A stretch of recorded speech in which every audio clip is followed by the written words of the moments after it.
কুমিল্লা জেলার আদর্শ সদরের অন্তর্গত সৈয়দপুর আকামত আলী মাস্টার বাড়ি সফরা বিবি দারুল কোরআন মাদ্রাসা কমিটি ও যুব সমাজের উদ্যোগে আয়োজিত 2 দিন ব্যাপী ঐতিহাসিক তাফসীরুল কোরআন মাহফিল। আউযু বিল্লাহি মিনাশ শাইতানির রাজিম। বিসমিল্লাহির রহমানির রহিম। فَمِنَ النَّاسِ مَن يَقُولُ رَبَّنَا آتِنَا فِي الدُّنْيَا وَمَا لَهُ فِي الْآخِرَةِ مِنْ خَلَاقٍ। রব্বুল আলামিন বলেন, মানুষের ভেতরে অনেক মানুষ এমন আছে তারা এই কথা বলে, হে আমাদের রব, আমাদেরকে দুনিয়া দিয়ে দাও। কি দাও? দুনিয়ায় আমাদেরকে দিয়ে দাও। ওয়া লাহু ফিল আখিরাতি মিন খালাক। এদের জন্য আখিরাত বলতে আর কিছু নেই, কোনো অংশ আমি আর বাকি রাখি না। এই জন্য আমরা শুধু দুনিয়া না, আমাদের কথা কেমন হবে আল্লাহ পরের আয়াতে দিয়েছেন, আমিনহুম মাইয়াকুলু রাব্বানা আতিনা ফিদ দুনিয়া হাসানা। মানুষের ভেতরে এমন মানুষ আছে তারা এই কথা বলে, হে আমাদের রব, দুনিয়ায় হাসানা দাও, কল্যাণ দাও, স্বস্তি দাও, শান্তি দাও, নিরাপত্তা দাও। অফিল আখিরাতি হাসানা, আখিরাতে কল্যাণ, শান্তি, স্বস্তি, নিরাপত্তা দিও। ওয়াকিনা আযাবান নার, জাহান্নামের আগুন থেকে আমাদেরকে বাঁচাও। তাহলে এখান থেকে 2টা বিষয় আমরা পেয়েছি। 1 নম্বরে যারা দুনিয়া চায়, আল্লাহ তাদেরকে যতটুকু আছে ভাগ্যে ওইটা দিয়ে দেয়, কিন্তু আখিরাতে তাদের কোনো অংশ আল্লাহ আর বাকি রাখে না। আমরা কি দুনিয়াদার? আরো আসতে বলেন। নবীজি আয়াতের ব্যাখ্যায় জানিয়েছেন, তোমরা দুনিয়ার সন্তান হও না, তোমরা আখিরাতের সন্তান হও। পৃথিবী কিন্তু কারো জন্য আপন না। এই দুনিয়াকে আপনি যত আপন করতে চাবেন, দুনিয়া আপনার জীবনও আপন হবে না। বিশ্বনবী উদাহরণ দিতে গিয়ে জানিয়েছেন, একটা লোক নদীর পানিতে, সমুদ্রের পানিতে নেমেছে। পানিতে নামার পরে 2 হাত দিয়ে পানি বেশ শক্ত করে, মজবুত করে খামচা দিয়ে পানি ধরেছে। ও যখন হাত তুলবে, নবীজি বলেন, দেখো তো ওর হাতের ভেতরে আর 1 ফোঁটা পানি বাকি আছে কিনা। হাতের আঙ্গুলের কর দিয়ে, ফাঁকা জায়গা দিয়ে সব পানিগুলো খেয়ানত করে বেরিয়ে যাবে। পৃথিবী ঠিক এইরকম, যত আঁকড়িয়ে ধরবেন মজবুত ভাবে, আস্তে আস্তে সব হারিয়ে ফেলবেন। এ দুনিয়াকে আপনি যত আপন করতে চান, পৃথিবী কিন্তু অত আপন আপনাকে মনে করে না। পৃথিবী থেকে এখনই যদি মাওলানা শফিকুল ইসলাম বিদায় নেয়, এ দুনিয়ার কোনো কিছু আসে যায় না। ঠিক দুনিয়া চলবে, ওনার ওই জায়গায় আর একজন এসে বসবে। কথা বলেন না কেন? এজন্য পৃথিবী আমাদের কারো জন্য আপন না। আমাদের আপন একটা জায়গা আছে, বিশাল জীবন পড়ে আছে আমাদের হাতায়। বলে দুনিয়া কিছু দরকার নেই, তা না। দুনিয়াতে যতটুকু লাগবে আপনি ওই পরিমাণে নিয়ে সন্তুষ্ট থাকবেন। কেউ যদি দুনিয়ার এই পরিমিত বিষয়গুলো পরিমিত ভাবে ব্যবহার করে যেতে পারে, মহান আল্লাহ তার জন্য 3টা পুরস্কারের ব্যবস্থা করেছেন। দুনিয়া লাগবে না তা না, লাগবে, কিন্তু যতটুকু দরকার ততটুকু। আমার হাতাটা তাকান, যতটুকু আছে ঠিক আছে না? কথা বলে না কেন? এখন যদি এটা আমি এই পর্যন্ত দেই, মানুষ আমারে বলবে পাগল। এটা যদি আবার এই পর্যন্ত দেই, মানুষ বলবে পাগল। কিন্তু এটা যতটুকু আছে এইটা ঠিক আছে। পৃথিবীতে আমরা যারা চলছি, ঠিক এইভাবে চলা লাগবে যে যতটুকু দরকার ততটুকু, বেশিও না কমও দরকার নেই।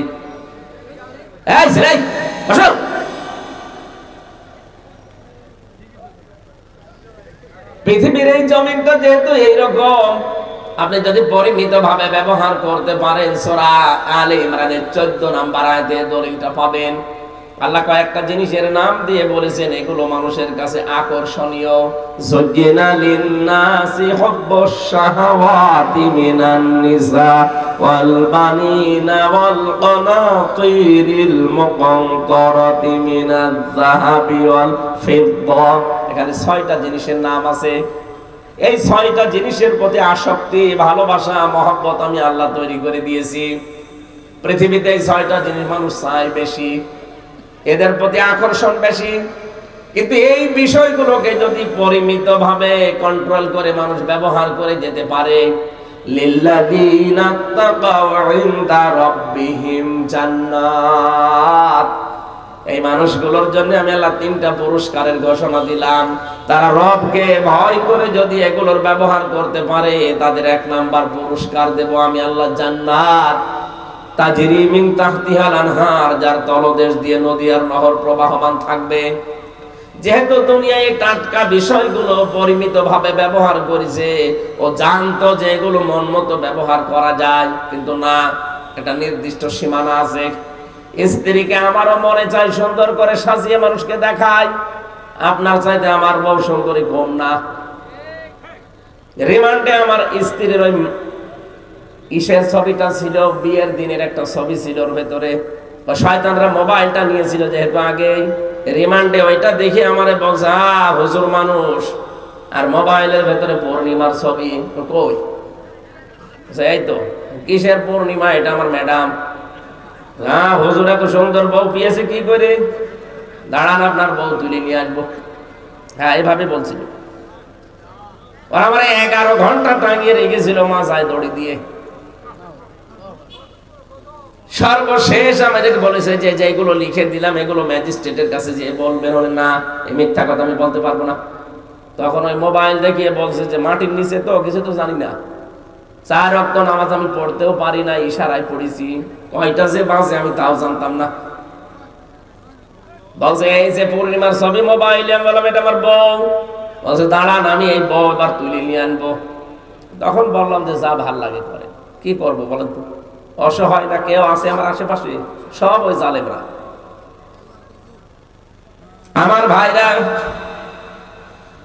এই জন্য এটা সাজিয়ে গুছিয়ে যদি দেখানোর বিষয় হতো আমিও দেখাতে পারতাম। আমারও মনে চায় যে আপনার বউকে যেভাবে, আপনার মেয়েকে, আপনার পুত্রবধূকে মানুষকে দেখিয়ে শান্তি পান, আমারও তো মনে চায়। না, নিষেধ কার? আরো জোরে বলেন। এই দেশের ধনী মানুষ যারা, দেখি অধিকাংশ ধনী মানুষদের জামা দামি হয় 60, মোবাইল দামি হয়, ঘড়ি দামি হয়, গাড়ি দামি হয়, বাড়ি দামি হয়, শুধু বউ আর মেয়ে কম দামি হয়। এদের মেয়েদের, এদের বউদের, এদের পুত্রবধূদের কোন জায়গায় কি আছে?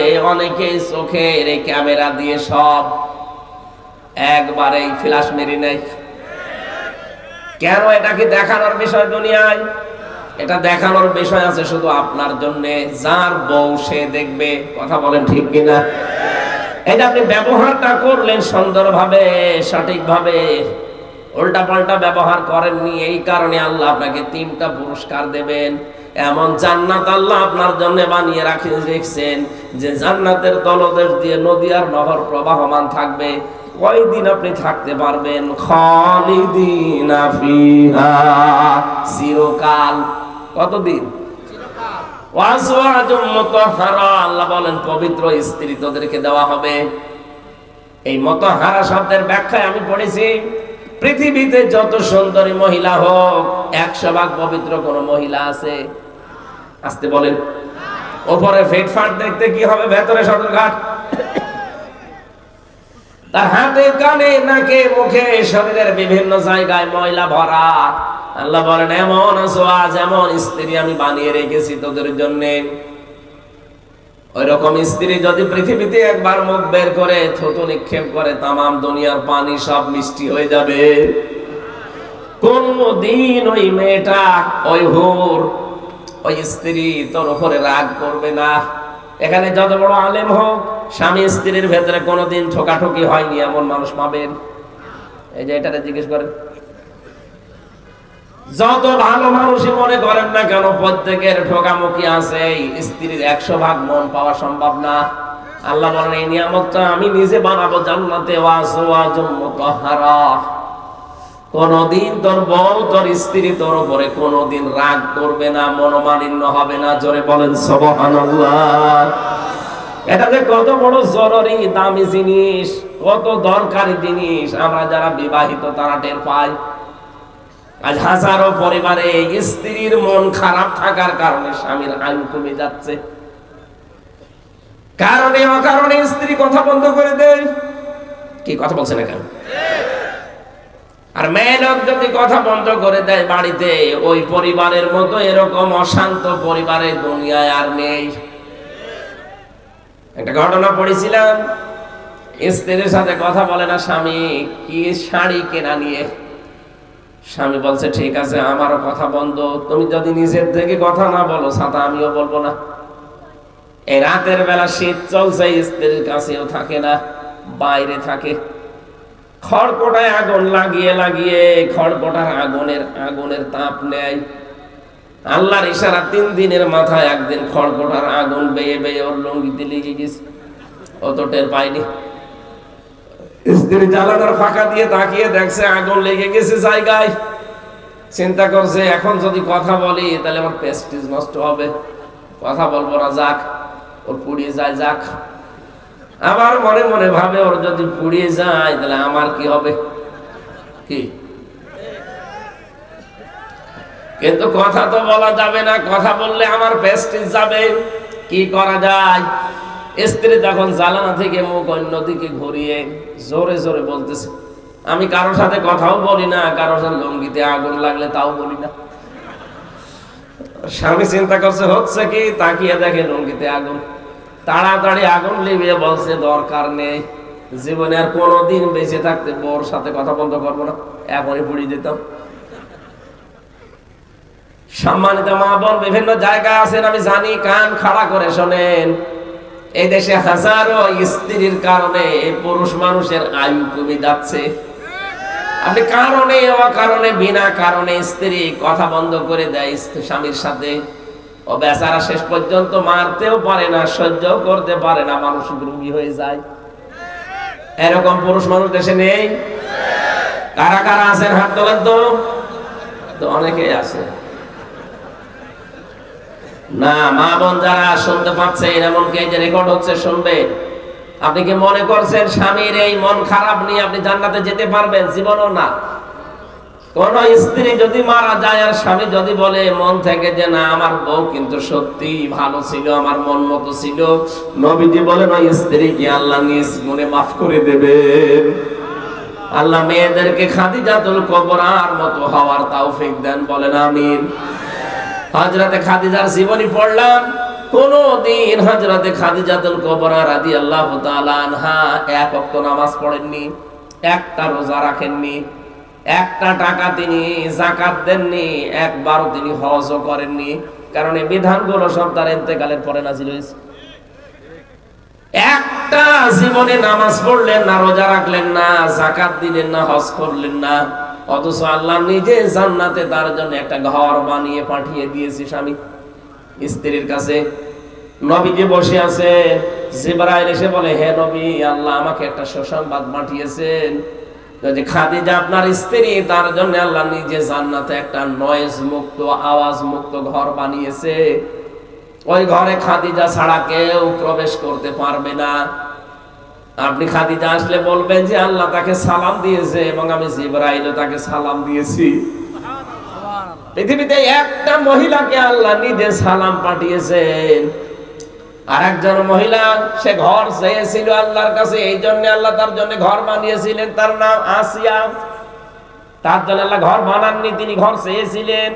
ইযে ক্বালাত রাব্বি ইবনিলি ইনদাকা বাইতান ফিল জান্নাতি ইলা আখির আয়াত।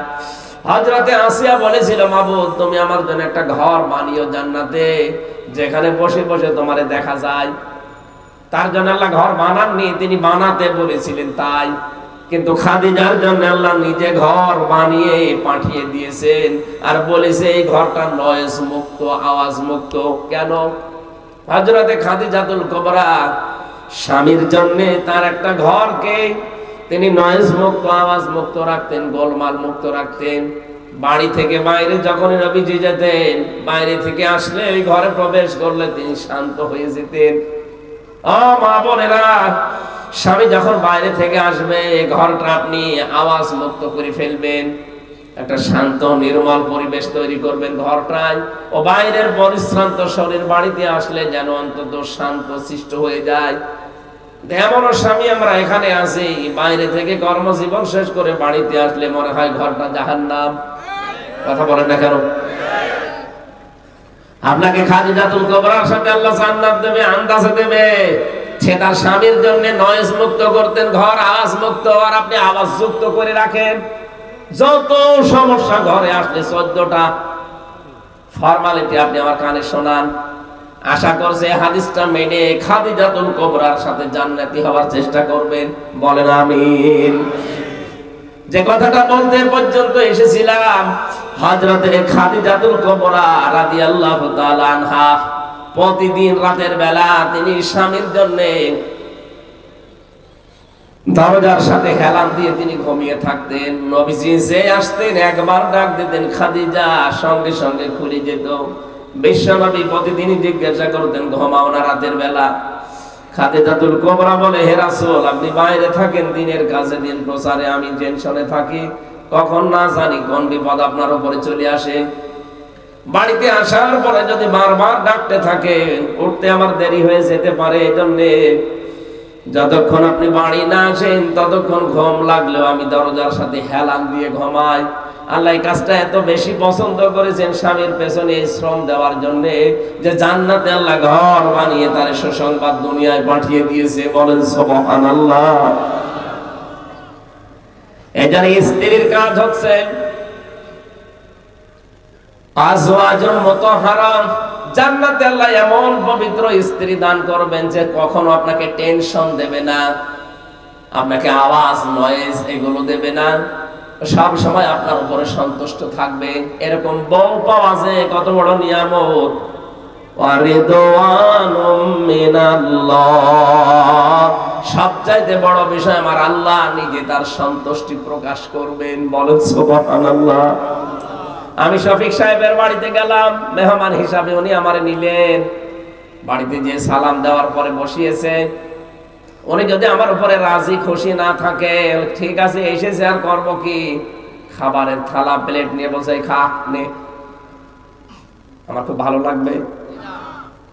আরে মেহমান হিসাবে আল্লাহ তোমাকে নিয়েছে, খাবারও দেবে, যদি ওই রকম নিয়ে খা এরকম না বলে মাছের কলিজা দিয়ে নিজের কুদরতি হাতে তুলে তুলে আপনাকে খাওয়ায়, আর বলে মেহমানেরা আজকে থেকে আমি তোমাদের উপরে খুব বেশি খুশি হয়ে গেলাম, তখন মেহমান খেয়ে থাক না খেয়ে থাক এমনিতেই পেট ভরে যাবে। আল্লাহ বলেন জান্নাতে তো নিয়ামত এমন ভাবে রেখেছি যে জান্নাতের নিয়ামতে কোনোদিন ওর কোনো আফসোস থাকবে না। ওয়ালাকুম ফিহা মা তাশতাহি আনফুসুকুম ওয়ালাকুম ফিহা মা তাদউন নুজুলাম মিন গফুরির রহিম। আমি জান্নাতটা এমন ভাবে বানিয়েছি যে চাওয়ার আগে জিনিস পাওয়া যাবে। মনের ভেতরে কামনা বাসনা যা আসবে চাইতে দেরি, চাওয়াও লাগবে না, কামনা আসলে ওটা জান্নাতে পাওয়া যাবে। এটা আমরা 100% বিশ্বাস করি তো করি। তাহলে দুনিয়ার এই বিষয়গুলো পরিমিত করা লাগবে, ব্যবহার করবেন ঠিক, কিন্তু পরিমিত করা লাগবে। একেবারে ছেড়ে দিলে আপনি তো চলতে পারবেন না। রব্বুল আলামিন বলেন বহু মানুষ এমন আছে তারা দুনিয়াকে বলে আমারে দিয়ে দাও, কিন্তু আমি আখেরাতে তাদের জন্য একটা অংশ বাকি রাখি না, কারণ তারা আখেরাত চায় না। কিন্তু আমার মুমিন বান্দা বান্দী যারা, এই মানুষগুলো দুনিয়া চায়, আখেরাতও চায়, আর জাহান্নাম থেকে বাঁচতে চায়। এখন দুনিয়ায় আমরা যারা হাসানা চাই, কল্যাণ চাই, এখানে যারা হাজী সাহেব আছে প্রত্যেকটা হাজী দেখবেন রুকনে ইয়ামিনী থেকে হজরে আসওয়াদ এই জায়গাটা পার হওয়ার সময় আল্লাহর কাছে বলে রব্বানা আতিনা ফিদ দুনিয়া হাসানা, হে আল্লাহ দুনিয়ায় হাসানা দাও। দুনিয়ায় আমরা যারা এতদিন এই দোয়া করেছি, আমি নিজেও তো প্রতিদিন এই দোয়া করতে আছি যে দুনিয়ায় হাসানা দাও, এখানে আমরা করি না। এক কথা বলেন না কেন? যারা এই দোয়া করেন যে আল্লাহ দুনিয়ায় হাসানা দাও, দুনিয়ার হাসানা কি? তাফসীর থেকে আমি শোনাচ্ছি এবার। দুনিয়ার হাসানা আমি পেয়েছি 16টা। কেউ যদি দুনিয়ার হাসানা পেতে চায় তাহলে কয়টা জিনিস পাওয়া লাগবে? আরো জোরে বলেন। আপনি দেখেন তো পেয়েছেন কিনা। এতদিন ধরে দোয়া করছেন যে দুনিয়ায় হাসানা দাও, তো দুনিয়ার হাসানা কি? দুনিয়ার হাসানায় 16 নম্বর, 16টা জিনিস পাবেন। 10টা জিনিস দুনিয়ার হাসানা, আর আখিরাতের হাসানা 5টা। ওয়াকিনা আযাবান্নার, জাহান্নাম থেকে বাঁচার উপায় একটা। 10, 5 আর 1 সব মিলে কত? এই দোয়াটা সে জন্মের পর থেকে করছি আমরা এতদিন, আজও করছি, কিন্তু আসলে পেয়েছি কিনা দোয়ার যে কথাগুলো বলা হয়। এবার মিলাবেন আপনার দোয়া কত দূর কবুল হয়েছে। 1 নম্বরে দুনিয়ার হাসানা হচ্ছে কোরআনে কারীম পাওয়া। এখন প্রশ্ন আসতে পারে, কোরআন তো পেয়েছি না, কেউ যদি কোরআন পায় তাহলে তার 4টা জিনিস পাওয়া লাগবে। আপনারা কি চলে যাবেন নাকি? আছেন তো? এটা আছে সূরা বাকারার 221 নম্বর আয়াতে, আল্লাযীনা আতাইনাহুমুল কিতাবা ইয়াতলুনাহু হাক্কা তিলাওয়াতি উলাইকা ইউমিনুনা বিহি ওয়া মান ইয়াকফুর বিহি ফাউলাইকা হুমুল খাসিরুন। বলেন আল্লাহু আকবার। আল্লাহ বলেন, আমি তাদেরকে কিতাব দিয়েছি, যারা আমার কিতাব পেয়েছে এই মানুষগুলো তার হক আদায় করে তেলাওয়াত করে। হক আদায়ের বিষয়ে আমি 4টা বিষয় দেখেছি তাফসীরে। 1 নম্বরে শুদ্ধ করে পড়া, 2 নম্বর ওটা বোঝা, 3 নম্বরে নিজের প্র্যাকটিক্যাল জীবনে ওটা আমল করা, কাজ করা অনুযায়ী, 4 নম্বর ওটা যেন মানুষ মানতে পারে সেই ব্যবস্থা করে দেওয়া। এখানে আমরা যারা আছি হয়তো কোরআন শুদ্ধ করে পড়তে পারি, 1 নাম্বার পেলাম। 2 নম্বরে হয়তো আমরা বুঝি কম বেশি, 3 নম্বরে আমার প্র্যাকটিক্যাল লাইফে কম বেশি আমরা মানতে পারি। 4 নম্বর এটা আমি মানুষকে মানাতে চাই, এইটাই আমরা অনেকে নেই। কথা বলছেন না কেন? এটা আমি মানুষকে মানাতে চাই, এরকম পরিবেশ তৈরি করা লাগবে না? একামতে দিনের দায়িত্ব যারা পালন করে তারা তো এটাই চায় যে আমি শুধু নিজে মানবো না, আমি মানুষকে মানাতে চাই। আমি যেমন নিজে দুর্নীতি করি না, আমি করতেও দেব না। কথা বলেন। আমির জামাত ডক্টর শফিকুর রহমান হাফিজাহুল্লাহ উনি এই ঘোষণায় দিয়েছেন যে আগামীতে যদি ইসলাম এদেশে আসে, চাঁদাবাজি চলবে না। চাঁদাবাজি নিজেরা করি না, কাউকে করতেও দেব না। আমরা তো কোরআনের হক আদায় করতে চাই। কারণ রব্বানা আতিনা ফিদ দুনিয়া হাসানা, দুনিয়ায় হাসানা দাও বলেই আমি শেষ করে দিতে চাই না। আমি দুনিয়ার হাসানা চাই। দুনিয়ার হাসানা যদি পেতে চাই তাহলে নিজে মানলে হবে না, এটা যেন মানুষ মানতে পারে সেই ব্যবস্থা করে দেওয়া লাগবে। আর এই কাজ করতে চাই, এই জন্য অনেক জালেম, অনেক মুনাফিক আমাদেরকে ধর্ম ব্যবসায়ী বলছে। এরা ধর্ম ব্যবসায়ী হয়ে গেছে। কোরআনের রাজনীতি নাকি তারা খুঁজে পায় না, অথচ আপনি যারা আলেম আছে জিজ্ঞাসা করেন 918 জায়গায় রাজনীতি কোরআন দিয়ে করা লাগবে, আমি নিজে পেয়েছি। যারা আরো বড় বড় আলেম আছে তারা আরো বেশি পাবে হয়তো। আমি নিজে 903 জায়গায় পেয়েছিলাম, পরবর্তীতে আরো খোঁজ করে দেখি 918 জায়গায় আছে। যেই লোকটাই ফতোয়া দিল যে কোরআনের রাজনীতি নেই, ওই লোকটারে আমি মনে হয় সূরা ফাতিহা শুদ্ধ করে পড়তে পারবে না। দুনিয়ার হাসানা পেতে হলে অবশ্যই আপনাকে 4টা জিনিস মাস্ট বি পাওয়া লাগবে। শুদ্ধ করে পড়বেন। 2 নম্বরে নিজে বুঝবেন কয়জন শুদ্ধ করে পড়তে পারে, এখানে কয়জন বোঝে, নিজে কয়জন ব্যক্তিগত জীবন থেকে আন্তর্জাতিক জীবন মানতে পারে কয়জন। 4 নাম্বারটা তো আরো কঠিন, যেটা আমি মানুষকে মানাতে চাই, সেই পরিবেশ তৈরি করে দিতে চাই। এমন পরিবেশ তৈরি করবো শিক্ষা ব্যবস্থায়, চিকিৎসা ব্যবস্থায়, যে আন্দাজে ঔষধ লিখবে না ডাক্তারেরা। অনেকে বিভিন্ন জায়গার হাদিয়া তৌফা পেয়ে এমন এমন ঔষধ লেখে, ঔষধে কাজ তো হয় না, রোগ আরো বাড়ে। এটা এমনি না, কারণ ওই যে ঔষধ কোম্পানির লোক এসে ওরে আগেই বিভিন্ন জিনিস হাদিয়া তৌফা দিয়ে গেছে, বলে যে স্যার এই ঔষধটা লিখবেন, তো কাজ হয় হোক না হয় না হোক, আগে থেকে তো গাড়ি পেয়ে গেছে। এরকম ডাক্তার দেশে নেই? কেন? ডাক্তার যদি শাহিদ জব্দারের মতো ডাক্তার বানাতে পারতেন এই দেশে, ডাক্তার মতিয়ার রহমানের মতো ডাক্তার বানাতে পারতেন, আপনি সারা দুনিয়া দিয়ে দিলেও জীবনও আপনার মন মতো ঔষধ সে লিখবে না। রাজশাহীর ডাক্তার ফাতেমা সিদ্দিকার মতো ডাক্তার বানান, সারা বাংলাদেশ লিখে দেবেন, তারপরও আপনি উল্টা পাল্টা ঔষধ লিখবে না। অথচ কত ডাক্তারের দেখি সব পেছন দরজা দিয়ে দেওয়া থাকে, আগে থেকে সব পেয়ে যায়। এই জন্য এমন ঔষধ লেখে রোগী বাঁচানোর তাগিদার মরে যায়। এজন্য সব বিভাগগুলো মুক্ত করা লাগবে, যেন মানুষ এখানে আল্লাহর বিধান মানতে পারে, সেই ব্যবস্থা আমি করতে চাই। আর আমার যতটুকু বিশ্বাস, একামতে দিনের দায়িত্ব যারা দেশে পালন করে তারা এইটাই চায় যে আমি নিজে মানবো তো না, আমি মানুষকে মানাবো। কথা বলেন ঠিক কিনা? এটা যদি আপনার কাছে রাজনীতি মনে হয়, হ্যাঁ এটা আমার রাজনীতি। আমি কোরআন নিজে পড়বো শুদ্ধ করে, আমি বসবো, আমি নিজে মানবো, আমি মানুষকে মানাবো। বলেন এটা মানুষকে মানাতে গিয়ে যদি ঝামেলা হয়, হ্যাঁ আমার ঝামেলা হবে। যদি এর জন্য দল করা লাগে আমি দল করব, এর জন্য যদি মিছিল করা লাগে মিছিল করব, যদি ভোট দেওয়া লাগে ভোট দেব। কারণ আমি চাই কোরআন মানুষ যেন মেনে নিতে পারে, সেই পরিবেশ দরকার না? হাজারো জায়গায় কোর্টে যাবেন, কুমিল্লার কোর্টে, কোর্টের ইট পর্যন্ত টাকা চাই। বেশি বললাম? কোর্টের ইট না, কোর্টের ম্যাজিস্ট্রেট পর্যন্ত টাকা চাইতে পারবে না, এরকম কোর্টও পৃথিবীতে নবীজি বানিয়েছিলেন। সেই রকম কোর্ট তো আমরাও বানাতে চাই। রব্বুল আলামিন বলেন যারা দুনিয়ার হাসানা চাও, এইটা এখানে বসেন। 2 নম্বরে কোরআনের হেদায়েত আপনাকে পাওয়া লাগবে। 3 নম্বরে পরিশ্রম করতে পারা, এটা দুনিয়ার হাসানা। আজ আমরা বসে খেতে চাই না, শ্রম দেওয়া লাগবে। লাকাদ খালাকনাল ইনসানা ফি কাবাদ, অবশ্যই আমি আল্লাহ মানুষকে বানিয়েছি কঠোর পরিশ্রমের পর পরিশ্রম দিয়ে।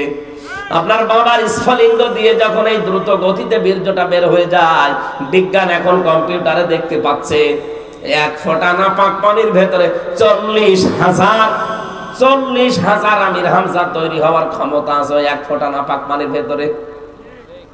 ফালিয়ানজুরিল ইনসানু মিম্মা খুলিকা মিম্মা দাফিক ইয়াখরুজু মিন বাইনিস সুলবি ওয়াত তারাইব। এই 1 ফোঁটা নাপাক পানি যখন বাবার স্ফলিঙ্গ দিয়ে মায়ের রেহেমের ভেতরে পড়তে থাকে, এই জরায়ু থেকে এই দেওয়াল ধাক্কা দিতে দিতে যায় একেবারে যেই ফিকরারি মাকিং যেটা আছে, ওখানে যাওয়ার আগে অনেকে হয়তো পড়ে যায় দেওয়ালের সাথে ধাক্কা লেগে। আল্লাহ বলেন আমি তোকে এই যে কঠোর পরিশ্রম দিয়ে এখান থেকে নিয়ে একেবারে জায়গা মতো পৌঁছিয়ে দিলাম। কতগুলো তো পড়ে গেছে, আসতে পারে না পর্যন্ত। এই পৃথিবীতে একজন মহিলার কেবল 13টা সংখ্যান ওই জায়গায় পৌঁছিয়েছিল। ক্যালিফোর্নিয়ার এক মহিলার 13টা বাচ্চা হয়েছে, কারো 2টা 3টা 5টা 7টা পর্যন্ত হয়। তার মানে আমি ওখান থেকে পরিশ্রম আরম্ভ করেছি, আমাকে কেউ টলাতে পারেনি। আমি কিন্তু 39,999 জনকে পেছনে ফেলে আমার মায়ের ওই কারারিম মাকিন সুরক্ষিত স্থানে আমি একা পৌঁছিয়েছিলাম। আমি হামজা, আমি শফিক। কথা বলেন না কেন? ওখান থেকে শেষ করে দেয়নি। 40 দিন আমাকে পাল্টিয়েছে, আমাকে পাল্টাতেছে। বহু রকমের চেষ্টা সাধনা আমার উপর দিয়ে গিয়েছে। আমার খাবারের উদ্রেক দেখা দিয়েছে। আল্লাহ পাক বলেন খাবারের সময় আমি না পাক খাবারটা তোর মুখ দিয়ে দিতে পারতাম, ওই রক্তটা দেইনি। নাভির ভেতর দিয়ে আমি আল্লাহ পাস করে দিয়ে তোকে বাঁচিয়ে রেখেছি। আমি জানাতে চাই দুনিয়ায় যে এই মুখ দিয়ে যেন কোনো নাপাক জিনিস দিবি না। মানুষের জিনিস চুরি করে খাওয়া এটা নাপাক না? না বলে খাওয়া, না বলে নেওয়া, এর নাম চুরি। এটা দেশে নেই? এটা যে দেশে আছে, যে দুপুরবেলা যে মোবাইল চুরি করলো, এইটা এটার প্রমাণ। না বলে নেওয়া, না বলে খাওয়া, এর নাম কি? এটা করা যাবে না। এটা যেমন শুকুরের গোস্ত, যেমন না বলে খাওয়া, না বলে নেওয়া জিনিস ওই রকমই। শুকুরের গোস্ত হারাম, পায়খানা হারাম, এইটাও হারাম। এই নাপাক জিনিস যেন আপনার মুখে প্রবেশ না করে। তার মানে দুনিয়ার কল্যাণ হচ্ছে পরিশ্রম করতে পারা। যদি শ্রম দিতে পারেন, পরিশ্রম করতে পারেন, বুঝবেন আপনি দুনিয়ার হাসানা পেয়েছেন। আপনি শ্রম দিতে পারেন, আপনার মেধার শ্রম আছে, আপনার শরীরের শ্রম আছে, আপনার যোগ্যতার শ্রম আছে, আপনার লেখাপড়ার শ্রম আছে, আপনার ক্ষমতার শ্রম আছে। কত জায়গায় শ্রম লুকিয়ে আছে, আপনি একটাও দেন না, শুধু বসে বসে খান। আজ বাংলাদেশে যারা বসে বসে খায় এরা নাকি আল্লাহর ওলি, এরা তো আল্লাহর বলি। 48,000 দরবারে যারা বসে বসে খায়, পীর নাম নিয়েছে, আল্লাহর ওলি নাম নিয়েছে। কে বলেছে আল্লাহর ওলি? আল্লাহর ওলি তো আল কাসিম ও হাবিবুল্লাহ, যারা শ্রম দিয়ে খায়। কাজ করে খাওয়া লাগবে আপনাকে, কাজ যত ছোট হোক অসুবিধা নেই। কিছু মানুষের অভ্যাসই হয়ে গেছে কাজ করবে না, শুধু বসে বসে খাবে। কাজ করে খাবেন আপনি, শ্রমের যে ঘাম ঝরবে। নবীজি বলেন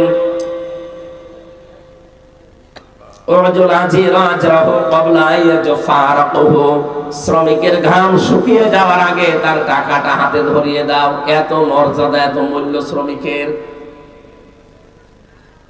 এই জন্য আমরা শ্রম যদি দিতে পারি, আপনি বুঝবেন আপনি আল্লাহর হাসানা দুনিয়ায় পেয়েছেন। 4 নম্বরে দুনিয়ার নিরাপত্তা পাওয়া। পেয়েছি আমরা নিরাপত্তা।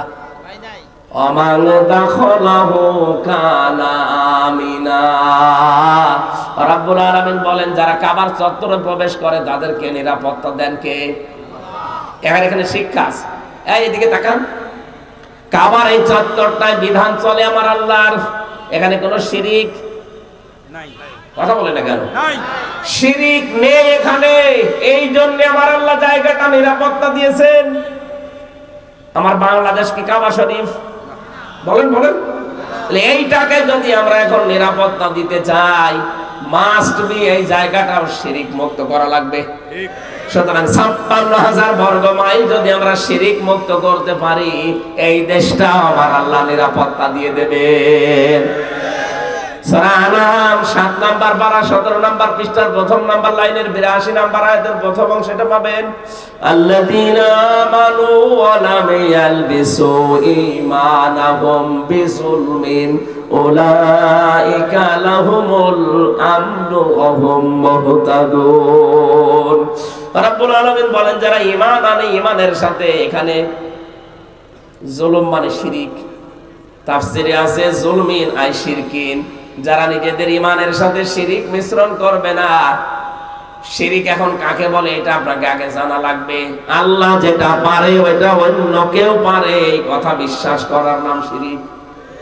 আর আসতে বলেন বলেন তো, দুনিয়া চালাতে পারে কে? আরো জোরে, আলা লাহুল খালকু ওয়াল আমরু। দুনিয়া বানিয়েছেন যিনি, হুকুমও চলবে। আরো আসতে বলেন। এটা সূরা আরাফের 54 নাম্বার আয়াতের মাঝের অংশে আছে, আলা লাহুল খালকু ওয়াল আমর। দুনিয়া বানিয়েছি আমি, এখানে বিধান চলবে কার? সুতরাং আল্লাহর এই জমিনে আল্লাহর আইন বাদ দিয়ে যারা অন্য আইন এখানে দাঁড় করাতে চান, তারা শিরিক করছেন। আর শিরিক করলে সেই লোকটা মুশরিক। কথা বলছে না কেন? এর চাইতে আর ভেঙে ভেঙে কি বলা যায়? এরপরও অনেকে বলে হুজুর আমি বুঝি না। এদিকে আসেন, কানের নিচে 2টা থাপ্পড় দিয়ে বোঝাচ্ছি আপনারে। আল্লাহর আইন বাদ দিয়ে অন্য আইন যারা দুনিয়ায় কায়েম করতে চাচ্ছেন, তারা শিরিক করছেন। কারণ আল্লাহ যেটা পারে ওটা অন্য কেউ বলেন বলেন। আমি আর নিচে নামলাম না, এরপরও যদি কেউ না বোঝার ভান করে থাকেন, আপনার কপালের হেদায়েত নেই। সুতরাং দুনিয়ার নিরাপত্তা পাওয়ার একটাই পদ্ধতি আছে, শিরিক মুক্ত তৈরি করা লাগবে পৃথিবী। কাবা শরীফ যেমন শিরিক মুক্ত, এই জন্য আল্লাহ শান্তি স্বস্তি নিরাপত্তা দিয়ে দিয়েছেন। কাবার বাইরে যাবেন, সেখানে চিন্তায় আছে, মারামারি আছে, গালাগালি আছে, কিন্তু কাবার ভেতরে কোনো মারামারি নাই। পুরাটা নিরাপত্তায় আল্লাহ ঢেকে দিয়েছেন। দুনিয়ার হাসানা চায়, হাসানা চায়, হাসানা চায়, আন্দাজে হাসানা দেবে। দুনিয়াকে শিরিক মুক্ত করো। আর শিরিক আরো কি করে হয় সেই কাজ করেন। কত মানুষ এই দেশে আমরা বলতে শুনি ক্ষমতার উৎস জনগণ, এটা শিরিক। ক্ষমতার উৎস কে? আরো জোরে বলেন কে? আমার এর চাইতে আর ভেঙে বোঝানোর কায়দা নেই। আপনি এখন না বুঝলে বাড়ি চলে যান। যান 5 নম্বরে শান্তি সুখ পাওয়া। শান্তি আমি পেয়েছি 3টা, সুখ পেয়েছি 4টা, সব মিলে 7টা। শান্তির আরবি হচ্ছে রাহাতুন, শান্তির আরবি হচ্ছে ইসলাম, সিলমন, সালমন। আর সুখের আরবি হচ্ছে রাহাতুন। সুখ 3 প্রকার হয়, শান্তি 4 প্রকার হয়। এত কথা আল্লাহ কোরআনের এই আয়াতের ভেতরে লুকিয়ে রেখেছে। আমরা মনে করি রব্বানা আতিনা ফিদ দুনিয়া হাসানা, একটা দোয়া, কিন্তু সব এর ভেতরে আমার আল্লাহ দিয়েছেন। আমি তো এই দোয়াটা নিয়ে বিশ্লেষণ করে দেখেছি, দুনিয়া আখিরাতে যা আছে সব এই দোয়ার ভেতরে আছে। এই দোয়াটা যদি কেউ সত্যি পেয়ে যায়, সে দুনিয়া আখিরাত সব পেয়ে গেছে। বলেন সুবহানাল্লাহ। 6 নম্বরে পেয়েছি সুস্থতা, এটা দুনিয়ার হাসানা। এরপরে ভালো যানবাহন পাওয়া, এটা দুনিয়ার হাসানা। এরপরে হালাল কর্মজীবন, এটা যদি আপনি পেয়ে যান, এটা দুনিয়ার হাসানা। উত্তম বাসস্থান যদি পেয়ে যান, এটা দুনিয়ার হাসানা। কোরআনের সমাজ দুনিয়ায় পেয়ে যাওয়া দুনিয়ার হাসানা। এরপরে সন্তান যেন ভালো হয়, এটা দুনিয়ার হাসানা। এরপরে স্ত্রী যেন ভালো হয়, দুনিয়ার হাসানা। ধৈর্য যেন সব কাজে ধরা যায়, এটা দুনিয়ার হাসানা। এই 10টা বিষয় আমি তাফসীর থেকে পেয়েছি হাক্কানিতে, যে দুনিয়ার হাসানা যদি কেউ পেতে চায়, এই 10টা বিষয় তাকে পাওয়া লাগবে। এখন আপনি বলেন এই 10টা আপনি পেয়েছেন কিনা? রব্বুল আলামিন বলেন ফিল আখিরাতি হাসানা, আখিরাতের হাসানা 5টা। মরণ যেন ভালো হয়। ভালো মরণ ওইটা যেটা গলায় দড়ি দিয়ে হয়, বিষ খেয়ে হয়। কোনটা? শহীদের মরণ, শাহাদাতের মরণ যেটা, এটা দুনিয়ার হাসানা, আখিরাতের হাসানা। কবর যেন ভালো হয়, ভালো কবর ওইটা যেন পাকা করা হয়, যেটা মোজাইক পাথর দেওয়া হয়। হযরত উসমানের মতো মানুষ পড়ে আছে, মাথার কাছে একটা পাথর দেওয়া মাত্র। আর বাংলাদেশে গরু ছাগল মরে যায়, কবর 2 তলা হয়। কে বলেছে আপনাকে কবর পাকা করা লাগবে? বঙ্গবন্ধুরে কবর পাকা করতে এর আশপাশে কত টাকা খরচ হয়েছে। জিয়াউর রহমানের কবর পাকা করতে কেন করা লাগবে? মাওলানা মতিউর রহমান নিজামী পড়ি নেই, মাওলানা দেলাওয়ার হোসেন সাইদি পড়ি নেই। কেন আপনার কবর এত সুন্দর করে পাকা করে মোজাইক পাথর দিয়ে এত বিউটিফাই করা লাগবে? দুনিয়ায় যদি কবর ভালো কবর ওইটা হতো যেটা পাকা কবর, তাহলে রাসূলুল্লাহর কবর কি করতো আপনি টের পাচ্ছেন? খালি তার লাশটা চুরি করার জন্য খ্রিস্টানরা ইহুদিরা চেষ্টা করেছিল। এই জন্য বাদশাহ নুরউদ্দিন জঙ্গি রহমতুল্লাহ আলাইহি সীসা গলা প্রাচীর দিয়ে, একেবারে সীসা গলা প্রাচীর দিয়ে পাতাল পর্যন্ত ওটা কবরটাকে সংরক্ষণ করে দিয়েছে, কেউ যেন আর ভাঙতে না পারে। কিন্তু সাহাবীদের যতগুলো কবর আমি দেখেছি, হযরতে ফাতেমা, হযরতে ওসমান পড়ে আছে। এত বড় বড় জান্নাতি সাহাবী, কবর পাকা করা দূরের কথা, একটা মাত্র পাথর দেওয়া, বোঝাও যাচ্ছে না এটা কবর কিনা। এই জন্য ভালো কবর ওইটা, সেই কবর বোঝা যায় না। আল্লামা সাইদির কবরে যান, দেখেন পড়ে আছে একটা সাধারণ ভাবে। আখিরাতের হাসানা আপনি পাচ্ছেন না। এখানে ওসিয়ত করে যাবেন যে আমার কবরের জন্য 10 লাখ টাকা বাজেট করার কোনো দরকার নেই, ওই টাকাগুলো গরিব মানুষের সংসার চালাতে দিয়ে দিও। 3 নম্বরে হাসর যেন ভালো হয়। ভালো হাসর হবে হামানের সাথে, কারুনের সাথে। ভালো হাসর হওয়ার জন্য ভালো মানুষ লাগবে। আলমার ও মামার হাব্বা, যার সাথে আপনার মহব্বত ছিল, কিয়ামতে আল্লাহ তার সাথে হাসর করাবে। মাওলানা শফিক সাহেবের সাথে আমার মহব্বত আছে, কিয়ামতের দিন আল্লাহ আমার হাসর করাবে ওনার মতো আলেমের সাথে। আর আপনার সম্পর্ক হচ্ছে বাহার মিয়ার সাথে, আপনার হাসরও হবে বাহারের সাথে। 4 নম্বরে হাউজে কাউসার যেন পাওয়া যায়। হাউজে কাউসার পাবে কারা? ফাসাল্লি লিরাব্বিকা ওয়ানহার, যারা দুনিয়ায় নামাজ আদায় করে আর কুরবানি করে, ত্যাগ তিতিক্ষা সহ্য করে ইসলামের জন্য। 5 নম্বরে নবীর সুপারিশ যেন পাওয়া যায়। নবীর সুপারিশ পাবে কারা?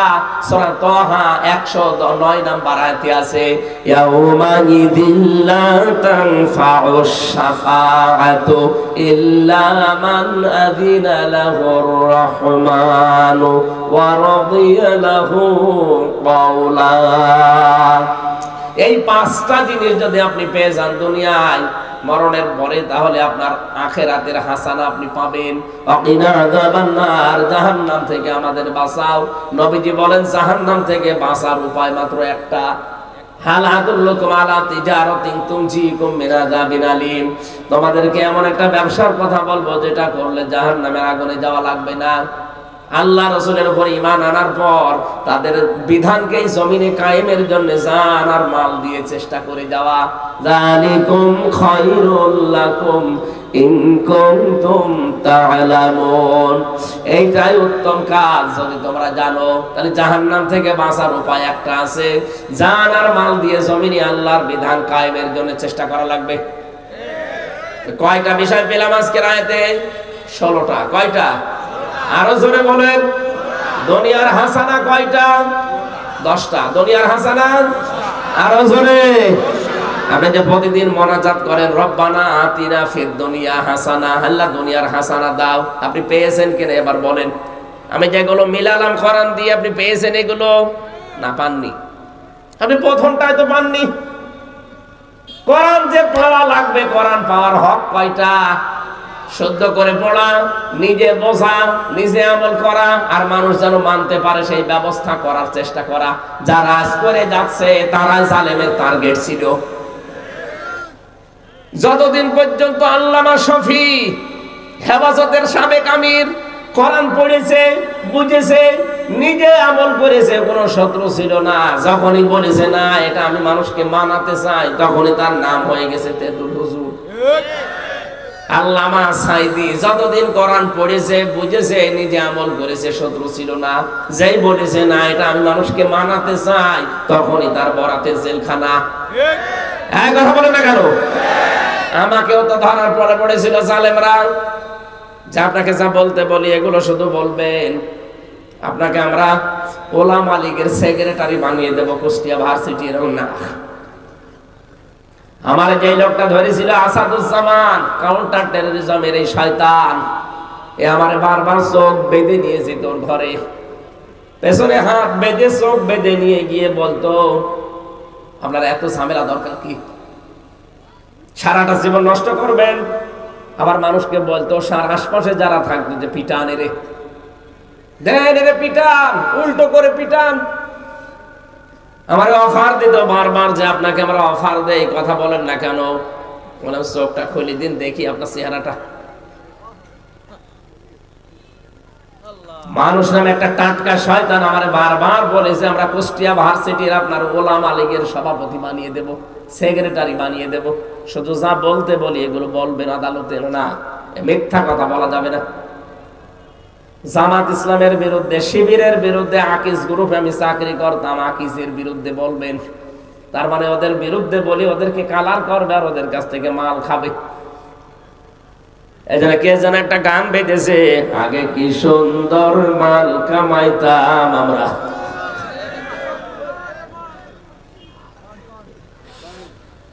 আরে ভাই দুনিয়ার হাসানা চাই, আমরা শুধু দোয়া করে শেষ করে দিইনি, আমরা দুনিয়ার হাসানা চাই। এই কারণেই তো মানুষ যেন কোরআন মানতে পারে সেই পরিবেশ দরকার না? পরিবেশ এখন আছে, তৈরি করা লাগবে 10টা, আর আখিরাতের হাসানা ওই 5টা। জাহান্নাম থেকে বাঁচতে হলে মাস্ট বি জমিনে দিন কায়েমের আন্দোলন আপনাকে করাই লাগবে। এই পৃথিবীতে দিন কায়েমের আন্দোলন করা ফরজ, বিরোধিতা করা কুফরি, আর চুপ থাকা মুনাফিকি। আল্লাহ আমাদের হেফাজত করুন। এই 16টা বিষয় যেন আমরা দুনিয়া আখিরাতে পাই। ইন্নাল মুলুকা ইযা দাখালু ক্বরিয়াতান আফসাদুহা ওয়া জাআলু আইজ্জাতা আহলিহা আদিল্লা ওয়া কাযালিকা ইয়াফআলুন। সূরা নামলের 34 নম্বর আয়াতের মাঝের অংশে আল্লাহ দিয়েছেন পৃথিবীতে যারা জালেম, যদিও এটা বিলকিস রানীর জীবন থেকে নেওয়া, তিনি বলেছিলেন এই কথা তার সভাসদ বর্গকে, যে কোনো জালেম যদি ক্ষমতায় যায়, কোনো এলাকায় যদি কোনো জালেম প্রবেশ করে, তাহলে 2টা কাজ করে জালেমরা। এদিকে তাকা, কয়টা? 1 নম্বরে ওই এলাকায় ফাসাদ সৃষ্টি করে। এখানে কথা বলা যাবে না, একদম নিশ্চয়। আপনি দেখেন 5 তারিখের পর থেকে, যাই হোক ছিল এতদিন তো জালেমদের আন্ডারে ছিল, 5 তারিখের পর থেকে অনেকে ফাসাদ সৃষ্টি করা বন্ধ করেন। ফাসাদ কাকে বলে? যে জায়গাটা নির্মল আছে, নিশ্চুপ আছে, শান্ত আছে, সেই জায়গাটাকে অশান্ত করার জন্য যারা চেষ্টা চালায় তারাই ফাসাদকারী। ওয়াইদা কিলা লাহুম লা তুফসিদু ফিল আরদ ক্বালু ইন্নামা নাহনু মুসলিহুন। আল্লাহ বলেন ওদেরকে যখন বলা হয় যে ফাসাদ সৃষ্টি করো না, বিশৃঙ্খলা করো না দুনিয়ায়, ওরা বলে আমরাই তো শান্তি স্থাপনকারী। এটা মুনাফিকদের কথা। কাদের? 5 তারিখের পর থেকে আমরা যারা দেখতে পাচ্ছি এই দেশে বিশৃঙ্খলা করার জন্য কত রকমের নিয়ম তৈরি হয়ে গেল। জালেমরা তো করেছে, এই পাশাপাশি মুনাফিকরাও চালাচ্ছে কাজ। শান্ত জায়গা অশান্ত করার জন্য এতদিন যাই ছিল, হঠাৎ করে আপনি চাঁদাবাজি আরম্ভ করলেন কোন কারণে? এটা একটা বিশৃঙ্খলা না? স্বাভাবিক জীবন যাত্রা নষ্ট করে দেওয়া। এটা আজকে চাঁদাবাজকে পিটিয়ে আদা মারা করে ফেলিস। আমার মনে হয় এসব পিটিয়ে আদা মারা না, এ মেরে ফেলাই দরকার, কারণ এগুলো ফ্যাসাদ সৃষ্টি করছে। আমরা একটা শান্ত নির্মল জীবন চাচ্ছি। আমার কথার ওজন টের পাচ্ছে? আলহামদুলিল্লাহ। এই জন্য জালেমরা যদি ক্ষমতায় যাওয়ার আগেই ফাসাদ সৃষ্টি করে, ক্ষমতা পেলে কিন্তু ডবল করে আরম্ভ করবে। রানী বিলকিস এটা জানিয়েছিল তার সভাসদ বর্গদেরকে যে সুলাইমান নবী আসতেছে। ও মনে করেছে সুলাইমান নবী মনে হয় এরকম জালেম। জালেম যদি এলাকায় প্রবেশ করে, প্রথমেই তারা ফাসাদ সৃষ্টি করতে থাকে, একটার পর একটা। তাসবির দানা ছিঁড়ে দিলে যেভাবে পড়তে থাকে ওরা তাই করে, একটা শেষ হতে হতে আরেকটা আরম্ভ করে। 2 নম্বরে আজালু ইজ্জাতা আহলিহা আদিল্লাহ, ওই দেশে যারা সম্মানিত মানুষ তাদেরকে তারা অসম্মান করে। আমরা এটা সেই 53.5 বছর ধরেই দেখছি। সম্মানিত মানুষদেরকে যারা ক্ষমতা চায় তারা আগে অপমান করার জন্য চেষ্টা চালায়। সর্বজন বিদিত এই দেশে, আলেমদের ভেতরেও সাধারণ মানুষের ভেতরেও। মাওলানা দেলাওয়ার হোসেন সাইদি রহমতুল্লাহ আলাইহি বলেন তো, এই লোকটাকে সবাই কম বেশি ভালোবাসে না? আপনারা করলেন কি? 13টা বছর তার জীবন থেকে নষ্ট করে দিলেন। যে ঘরটার ভেতরে থাকতো, আমার পাশের একটা দেওয়াল ছিল মাঝখানে, শুধু পাশের জেলখানায় উনি ছিল 1 নম্বরে, আমি ছিলাম 4 নাম্বার। কিভাবে রাখতেন তাকে! জালেমদের রাগ ছিল এত বেশি, কারণ ওদেরকে যা বলে দিত দাদারা, ওরা তাই করত। ওনাকে মেরেও ফেলা হয়েছে দাদাদের হুকুমে, ওনাকে মেরে ফেলা হয়েছে দাদাদের হুকুমে, এটা এখন প্রমাণ পাওয়া যাচ্ছে। এই জন্য আমরা বলতে চাচ্ছি, কোন জালেম যদি সামনে এসে এই সমস্ত কাজগুলো করে, তখন আর দল মত দেখা যাবে না। প্রতিহত করার জন্য চেষ্টা চালাবেন, নয়তো আপনাদের জীবনে এরকম করুণ পরিণতি নেমে আসবে, কিছু করার থাকবে না। রজব মাস চলছে, এটা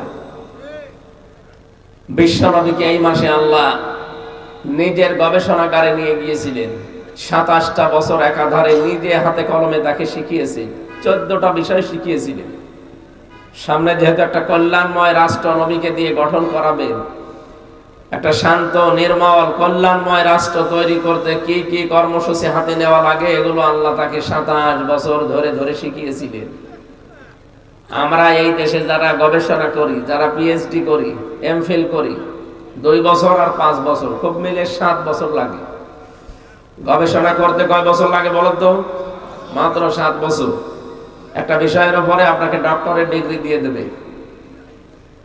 অথচ মুহাম্মদুর রাসূলুল্লাহকে আল্লাহ নিজে শিক্ষক হয়ে 27 বছর মাত্র 14টা জিনিস শিখিয়েছেন।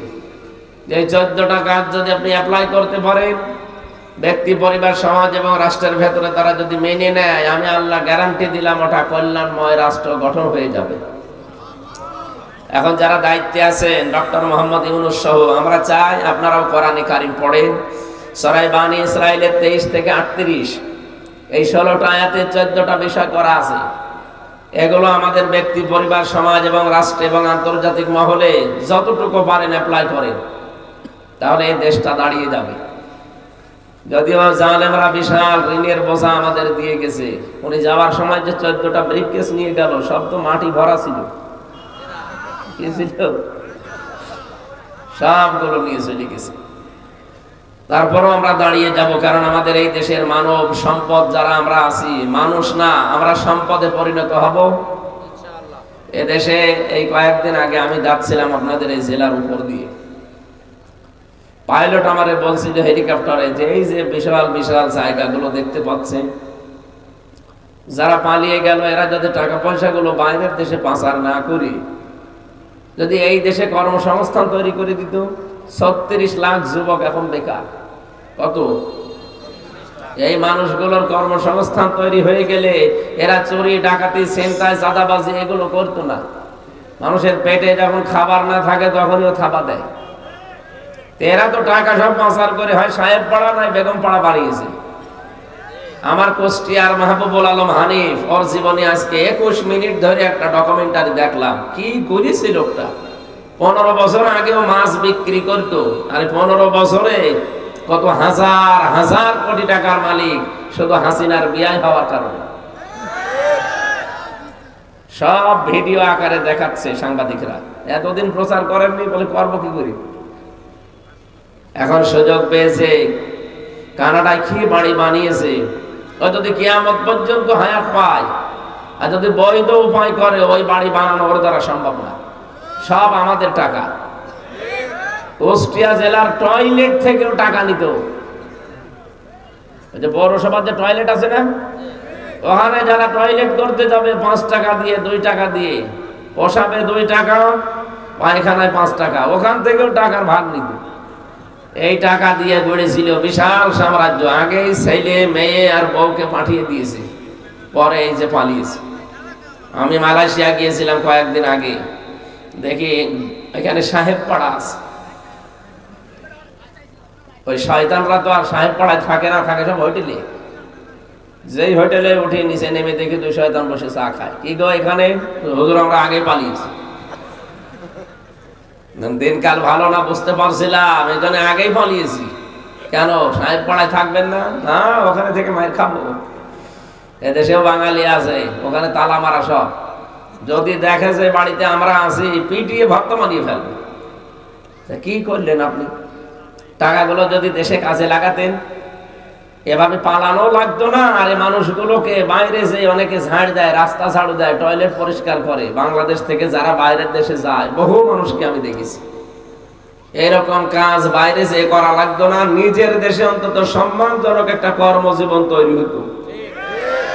তারপরও শয়তানরা যখন সব নিয়ে গেছে, এখনো যা আছে আমাদের 18 কোটি মানুষের 36 কোটি হাত আছে।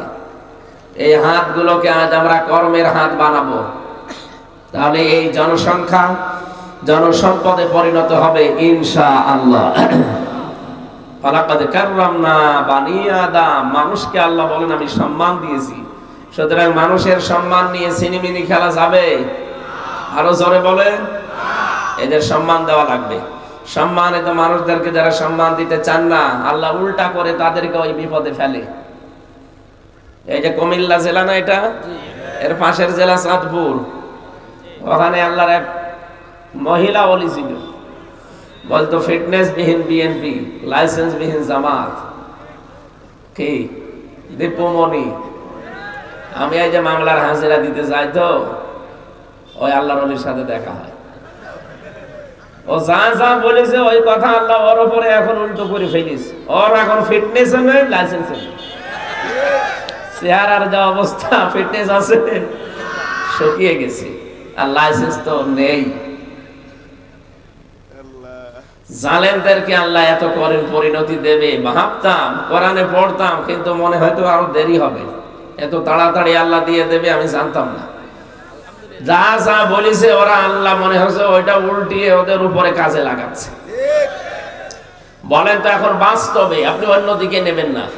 এই দীপুমণি, শেখ হাসিনা, আরেকজন তো আল্লাহর ওলি মরিয়েই গেল, মতিয়া চৌধুরী, ওটা নাই, গেছে গেছে, আল্লাহ যা করে করুক। তো এই যে 2 জন এখনো বেঁচে আছে, এদেরকে কেউ কাজের মহিলা হিসাবেও বাড়িতে এখন নেবে? বলে যে ভাই এটা একটু নেন, কাজ করে খাবে, তাও নেবে না। কারণ চেহারার ফিটনেস নেই, লাইসেন্স নেই। এই মানুষগুলো, কত মানুষ, কত জীবন নষ্ট করার পেছনে কারণেরা আপনি জানেন? শিক্ষা ব্যবস্থায় বসেছিল এই মহিলা, শিক্ষা তাকে ধ্বংস করে ফেলেছে। এরপরে যে শয়তান হাতে নিয়েছিল, এটা আবার আরেক শয়তান, ইসকনের সদস্য মহিবুল হাসান। এই কথা বলছে না কেন? নওফেল নাকি যেন নাম, চট্টগ্রামে, আপনাদের এই বিভাগে বাড়ি। জীবনটা শেষ করে দিয়েছে আমাদের বাচ্চাদের। ক্লাস 8 এর বই পড়াছি তো। একটা বাবা যদি শিক্ষক হয়, তার মেয়েকে যদি পড়ায় ক্লাস 8 এ, জীবনও পড়াতে পারবে না, এমন এমন কিছু ওরা দিয়েছিল। নাউজুবিল্লাহি মিন যালিক। আল্লাহ আমাদের হাতে ধরে বাঁচিয়েছে। সুতরাং আমরা মানুষের সম্মান দেব, আমাদেরকে নাই আল্লাহ ওই করুণ পরিণতি আবার দেবে। ফাতিলকা বুয়ুতুহুম খাবিয়াতাম বিমা যালামু, সূরা নমলের 52 নম্বর আয়াতে আছে। আল্লাহ বলেন এই সেই ঘরগুলো, এই সেই ঘরগুলো খাবিয়াতাম বিমা যালামু, জালেমদের জুলুমের কারণে এগুলো আমি জনশূন্য করে দিয়েছি, পরিত্যক্ত বানিয়ে দিয়েছি। এ পর্যন্ত আল্লাহ বলে শেষ করে দেয়নি, পরেরটা আবার আমাদের জন্য।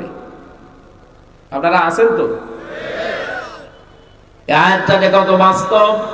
কুষ্টিয়ার হানিফের বাড়ি, কিনোর বাড়ির দিকে তাকান।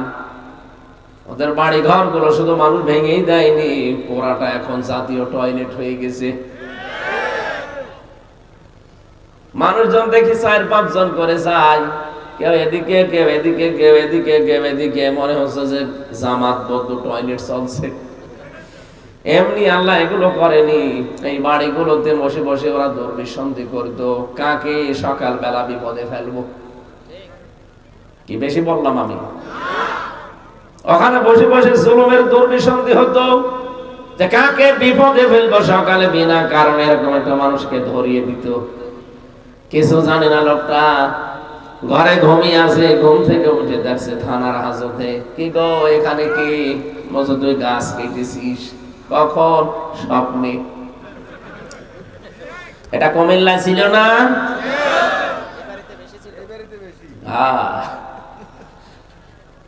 আমারও নিয়ে আসলো বাড়ি থেকে কুষ্টিয়ার সে হালসা ডাবিরা ভিটা, সেখান থেকে নিয়ে এসেছে। পরের দিন পেপারে শয়তানরা দিয়েছে, ওনার আমরা চৌড় হাঁস থেকে নিয়েছি। পুরাটা মিথ্যা কথা।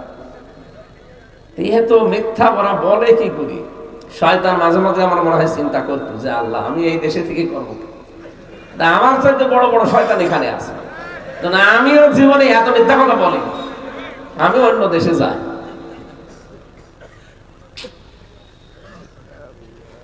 পোড়াটা উল্টিয়ে এখন দেখেন আল্লাহ ওদের ঘাড়ের উপরে ফেলিছে। এই যে পাশের জেলা ব্রাহ্মণবাড়িয়া, আনিসুল হক আইনের চেয়ারে বসে সারা জীবন বেআইনি কাজ করতো। আলেমদের নামে কত জঙ্গি মামলা দিয়ে তাদের জীবনটা নষ্ট করে দিয়েছে এই শয়তান। আল্লাহ এখন দেখেন কত নিকৃষ্ট পরিণতি আল্লাহ তারে দেখিয়েছে। এখন শুকিয়ে গেছে মালের, এখন আর সে বয়স নেই। আলেমদের মাজায় দড়ি দিয়ে যখন আদালত প্রান্তরে নিয়েছে, তো এই শয়তানরা দেখতাম টিপ্পনি কাটতো। ওই যে যেটা দরবেশ সালমান রহমান নাকি জানো নাম, এই সন্তান দেখতাম এত বড় বড় দাড়ি নিয়ে ম্যাজিস্ট্রেটের ঘরে ঢোকে, কি যেন শালা পরামর্শ করে আর বেরিয়ে আসে। তারপর এই ম্যাজিস্ট্রেট আমাদেরকে আরো কড়াকড়ি করে। আমি নিজে দেখেছি আমার মাজায় দড়ি দিয়ে, পায়ে ডান্ডা বেড়ি দিয়ে, হাতে হ্যান্ডকাপ দিয়ে যখন নিয়ে যাচ্ছিল, ওই শয়তানকে আমি দেখলাম ও ম্যাজিস্ট্রেটের ঘরে ঢুকে কি যেন বলে, বেরিয়ে আসে শালা পরামর্শ করে, আর তখনই ওরা আমাদের বিরুদ্ধে কঠিন কঠিন রায় দেয়। আমার মনে হয় ওরা যদি এরকম কিছু না বলতো, যে ম্যাজিস্ট্রেট নিজের মনে যদি রায় দিতে পারতো, ও ন্যায় বিচার করতে পারতো। ওই একই ম্যাজিস্ট্রেট 5 তারিখের পরে আমার মামলা তুলেছি, শুধু মামলাটা হাতে নিয়ে বলছে কি দেখে রায় দেবো, এর ভেতরে তো কোনো মাল দেখি না, জান সব আমি খারিজ করে দিলাম। বলতে গেলাম একবার যে ম্যাজিস্ট্রেট সাহেব, এই মামলা তো 3 বছর আপনার কাছে ছিল, তখন তো বলেননি যে কোনো মাল নেই, হঠাৎ এখন বলছেন কোনো মাল নেই। এইটাই বলতো যে হুজুর আমার হাত বাঁধা ছিল, ওই যে দরবেশ আসতো, আনিসুল হক আসতো, এসে আমার হাত বেঁধে দিয়েছিল, আমার কিছু করার নেই। এখন আমার হাত খোলা আছে, এখন আমার ন্যায় বিচার করার শক্তি সামর্থ্য চলে এসেছে। এর প্রমাণ আমি নিজে জেলখানায় পেয়েছিলাম। যে ম্যাজিস্ট্রেট আমারে 164 নিয়েছিল বানিয়ে বানিয়ে, নিজে নিজে উল্টাপাল্টা লিখেছে দেশের বিরুদ্ধে, আকিজ গ্রুপের বিরুদ্ধে, জামাত ইসলামের বিরুদ্ধে, শিবিরের বিরুদ্ধে লিখে আমারে সই করতে বলেছে। বললাম কি এটা? বলছে আপনি কালকে বেরিয়ে যাবেন। অথচ ওর ভেতরে সব দেশ বিরোধী কথা ছিল। 13টা পয়েন্টে ওরা লিখে লিখে আমারে সই করে, আমি তো বুঝতাম না 164 কি, লিখে নিয়ে আমারে বলছে যান নিচে আপনার মেয়েরা এসেছে, কান্নাকাটি করছে, আপনার বাবা মা এসেছে, আপনি চলে যাবেন। ও যে এত বড় ধোঁকাবাজি করবে আমি তো টের পাই। পরে শুনলাম যে 164 এটা সব ওরা নিজেরা বানিয়ে লিখে আমার নামে চালিয়েছে, আমার সইটা নিয়ে। পরবর্তীতে জেলখানায় যে দেখি কয়েকদিন পরে ওই শয়তান ম্যাজিস্ট্রেট ধরতেছে, কি এখানে কি হুজুর আমার বউ আমার যৌতুকের মামলা দিয়েছে। ঠিক করিস, বলছে আমার বরদোয়া দিয়ে না, এটা আমার কিছু করার না, উপর থেকে আমার স্বরাষ্ট্র মন্ত্রণালয় আইন মন্ত্রণালয় থেকে যা বলতো আমি তাই করতাম। তো তা বলে আপনি যাইনি শুনে একদম মানুষের জীবন নষ্ট করবেন? এই যে এই ছিল দেশের বিচার ব্যবস্থা। ওরা নিজেরা, আমি বাস্তবে তো টের পেয়েছি, নিজেরা এই কাজ করতো যে না আজকে কিছু করার নেই, অথচ ওই লোকটাই আগস্টের 5 তারিখের পরে রায় দিচ্ছে যে যান সব মামলা জামিন না খারিজ করে দিলাম। যে মামলা জামিনই হয় না 3 বছর, সেটা খারিজ হয় কি করে? তার মানে হাত বাঁধা ছিল, হাত খুলে গেছে। আমরা চাই এই দেশে 1628টা চেয়ার আছে, এই চেয়ার না 1628টা চেয়ার আছে, প্রতিটি চেয়ারের হাত যেন এভাবে আবু সাইদের মতো খোলা থাকে। এটা চান না? তারা চান দেখে লিল্লাহে তাকবীর।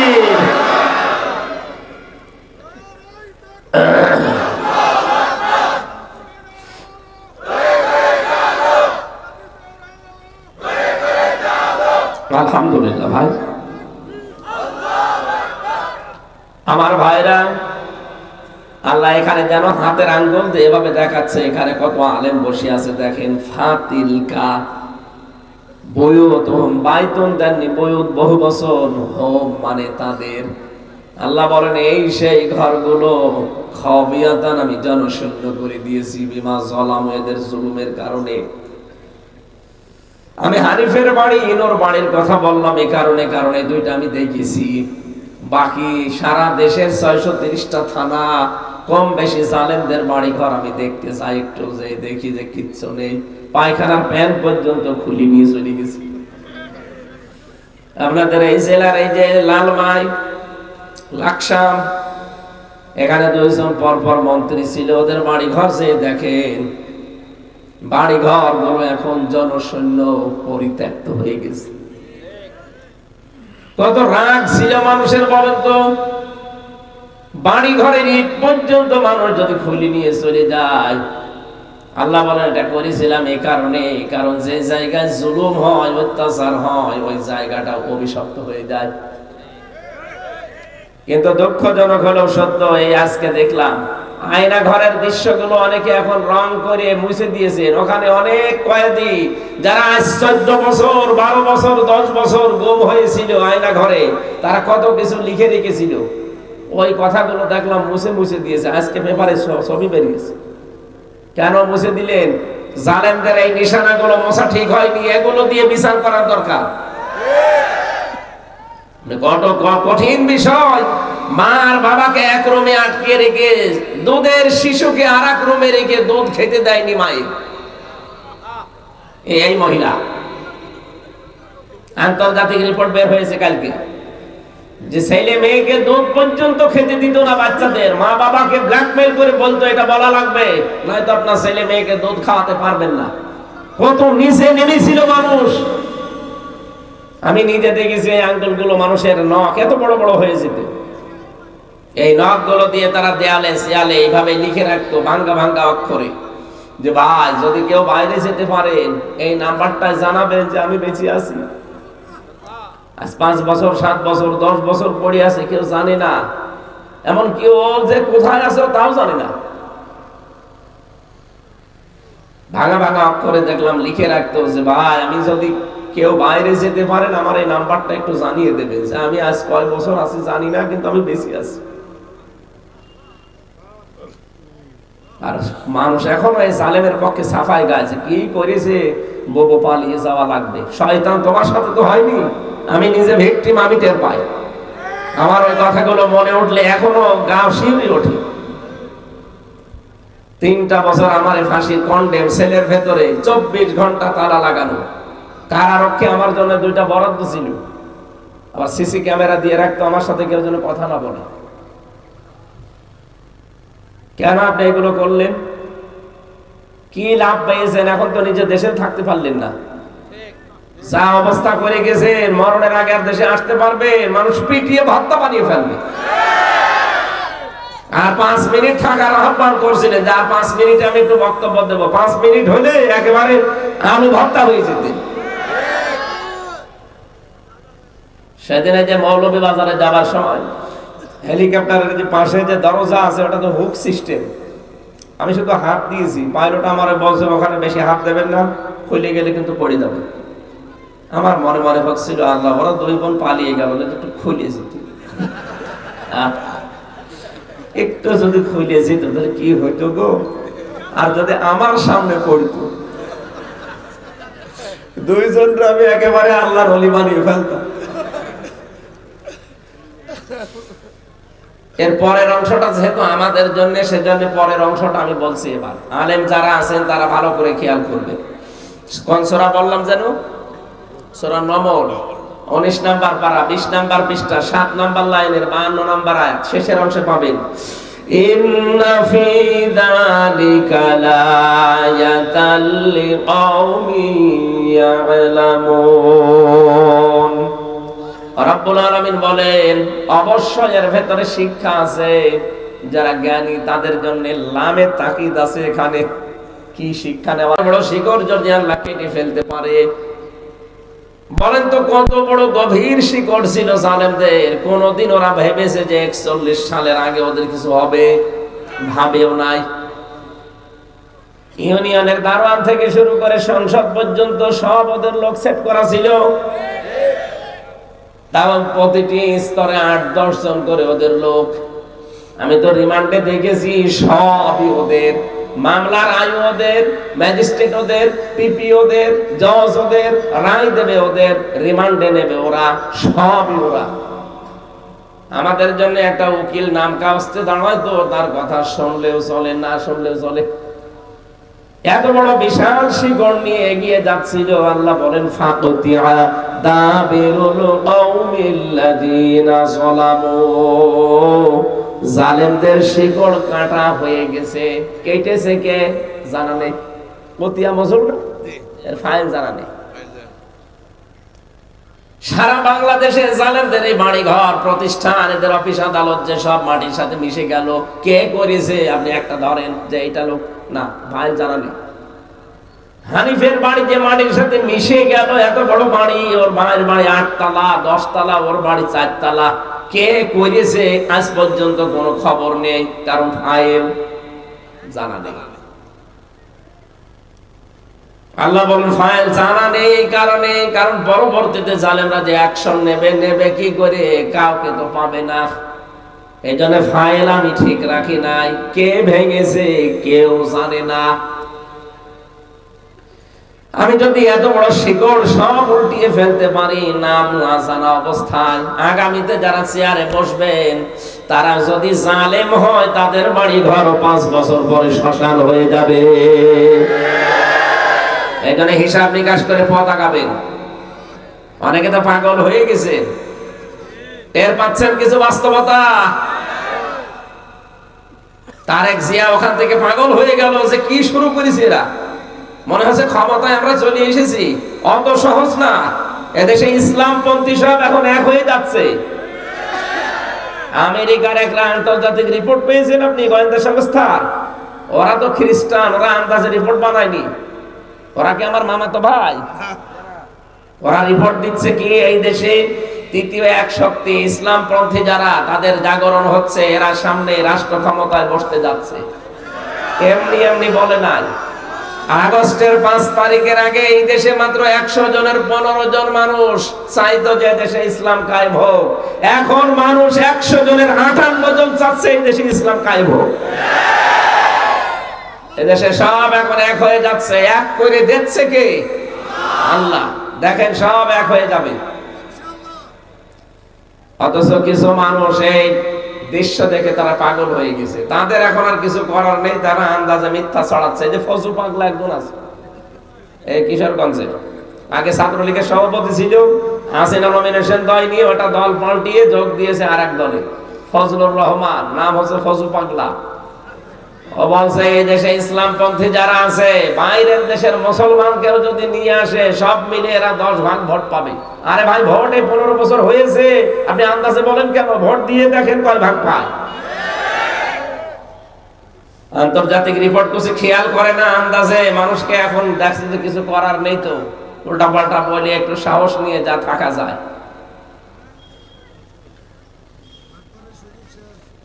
বাটপারের সময় শেষ। তারেক জিয়া তো জ্ঞানী মানুষ, বুঝে ফেলেছে, বারবার বলছে আপনারা থামেন, কি আরম্ভ করেছেন? এখন কিন্তু আর অত সহজ না। এদেশে আর কিছু না থাক, ইসলাম কিন্তু থাকবে। এখানে সব এখন ইসলামের জন্য এক হয়ে যাচ্ছে। জামাত ইসলাম, চরমনাই, হেফাজত ইসলাম, খেলাফত, সব কিছু যদি এক হয়ে যায়, এদেশে 100 জনের 58 জন না, 100 জনের 100 জন মানুষ দেখবেন ইসলাম চায়। অন্যান্য যারা আছে চিন্তা করবে আমার বাইরে থেকে করব কি? আমরা তো আল্লাহর বান্দা, দেখি না আল্লাহ কিভাবে আমাদের চালায়। 54 বছর তো দেখলাম বিভিন্ন জিনিসের চালানো, কিছুই পাইনি। এখন আমরা শুধু দেখতে চাচ্ছি আল্লাহর কোরআন দিয়ে চললে কেমন লাগে। হিন্দু পর্যন্ত বলছে, কালকে গতকালকে রিপোর্ট, এক হিন্দু পুরোহিত ঠাকুর বরিশালে, সে জানিয়েছে যে ইসলাম যদি দেশে আসে আমরা সবচাইতে বেশি নিরাপদে থাকবো। কয়েকদিন আগে গাইবান্ধার এক হিন্দু ঠাকুর কথা বলেছিল যে ইসলাম যদি দেশে আসে আমরা মায়ের কোলে থাকবো, কারণ পিরোজপুরের রিপোর্ট তারা পেয়েছে আল্লামা সাইদি যতদিন তিনি এমপি ছিলেন ওই দেশের হিন্দুরা মায়ের কোলে যেভাবে থাকে ওইভাবে ছিল। আমি বাংলাদেশে সবচাইতে বেশি মাহফিল করতাম পিরোজপুরে, বাগেরহাটে, ওই লাইনে। আমি গিয়ে ওই দোকানদারকে জিজ্ঞাসা করতাম হিন্দু দাদার যে কেমন এখন আছেন আর আগে কেমন ছিলেন? বলছে এখন জাহান্নামে আছি, আগে স্বর্গে ছিলাম। ওরা তো জান্নাত জাহান্নাম বিশ্বাস করে না, নরক বিশ্বাস করে। বলছে এখন নরকে আছি, আগে স্বর্গে ছিলাম। মাওলানার যে আচরণ, কত হিন্দু খ্রিস্টান বৌদ্ধ মুসলমান দেখতো না, সব তার কাছে সমান ছিল। সুবহানাল্লাহ বলতে পারেন না? হিন্দু পর্যন্ত মাওলানার জন্য ওনারা নাম ধরে ডাকে না, অসম্মান হবে, এই জন্য মাওলানা বলে সব। হিন্দু দাদা বড় হয়ে গেছে, 95 বছর বয়স, বলছে মাওলানা। আমরা দেখতে পাচ্ছি যেহেতু আল্লাহ আমাদের দেখাবেন, সূরা কসসের 6 নম্বর আয়াতে আপনি পাবেন অনুমাক্কিনা লাহুম ফিল আরদ, এই জমিনে আমি আল্লাহ শাসন ক্ষমতা এদেরকে দেব, কারণ এরা নির্যাতনের স্ট্রিম রোলার এদের উপরে চলেছে। যদিও এটা মুসা নবীর উপরে নাজিল হওয়া আয়াত, মুসা নবীর সংক্রান্ত নাজিল হওয়া আয়াত, এটা কিন্তু কিয়ামত পর্যন্ত থাকবে। অনুমাক্কিনা লাহুম ফিল আরদ, আমি জমিনে তাদেরকে শাসন ক্ষমতায় বসাবো। কেন বসাবো জানো? অনুরিয়া ফিরাউনা ও হামানা ও জনুদাহুমা মিনহুম মা কানু ইয়াহজারুন, আমি ফেরাউন হামান আর তার সৈন্য বাহিনীকে দেখাতে চাই যাদেরকে তারা বেশি ভয় পেত, তাদেরকে আমি জমিনে ক্ষমতা দিয়ে ওদেরকে দেখাবো। 53 বছরে একটা দলকে তারা সবচেয়ে বেশি ভয় পেত, এই জালেমরা। এক কথা বলেন না কেন?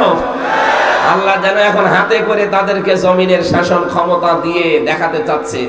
আর কোরআনের কথা 100 ভাগ সত্য হবে, আল্লাহ দেখাবে। আমরা ওই দেখার আশায় আছি, কথা বলেন। আল্লাহ যেন চর্ম চোখে 56,000 বর্গ মাইল তার কালাম দিয়ে চলছে, এটা দেখে মরার তৌফিক দেন।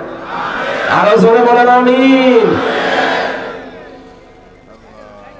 এই জন্য মানুষকে সম্মান দিয়া শিখতে হবে, যেহেতু সম্মানিত জাত আমরা, সম্মানিত সৃষ্টি আমরা।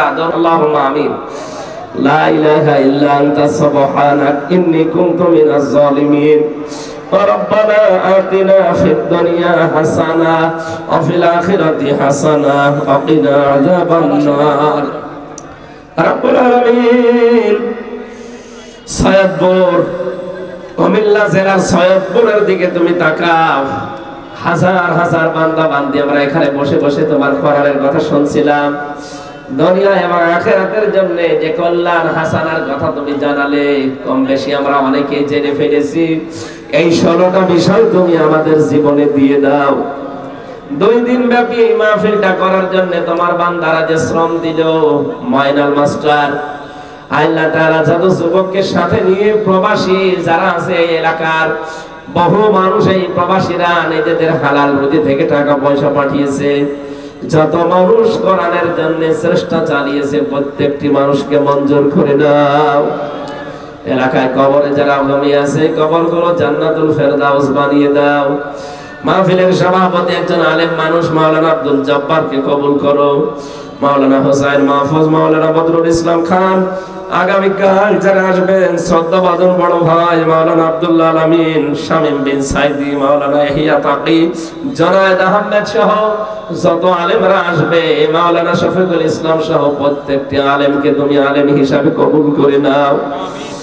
এই মাহফিলের যত যুবক শ্রম দিয়েছে, যত স্বেচ্ছাসেবক দেখলাম, এই যুবকদেরকে যে মা পেটে নিয়েছে মায়ের পেট খাদিজাতুল কুবরার মতো বানিয়ে দাও। রব্বুল আলামিন যে বাড়িতে এসে বসেছিলাম ওই বাড়ির উপরে তোমার রহমত নাযিল করো, ওই বাড়ির মালিককে তুমি কবুল করে নাও। মা বোনেরা পর্দার আড়ালে যারা আছে খাদিজাতুল কুবরার মতো তাদের বানিয়ে দাও। আগামীকাল এখানে অনুষ্ঠান হবে, আগামীকালের মাহফিল তুমি মেহেরবানি করে আরো সহজ করে দাও। আমি সহ যারা অসুস্থ আছি আমাদেরকে তুমি শেফায়ে কামিলা আজেলা নসিব করো। কখন কার কাছে আজরাইল পাঠিয়ে দাও জানি না, যখনই আজরাইল আসবে যেন পড়তে পারি লা ইলাহা ইল্লাল্লাহু মুহাম্মাদুর রাসূলুল্লাহ।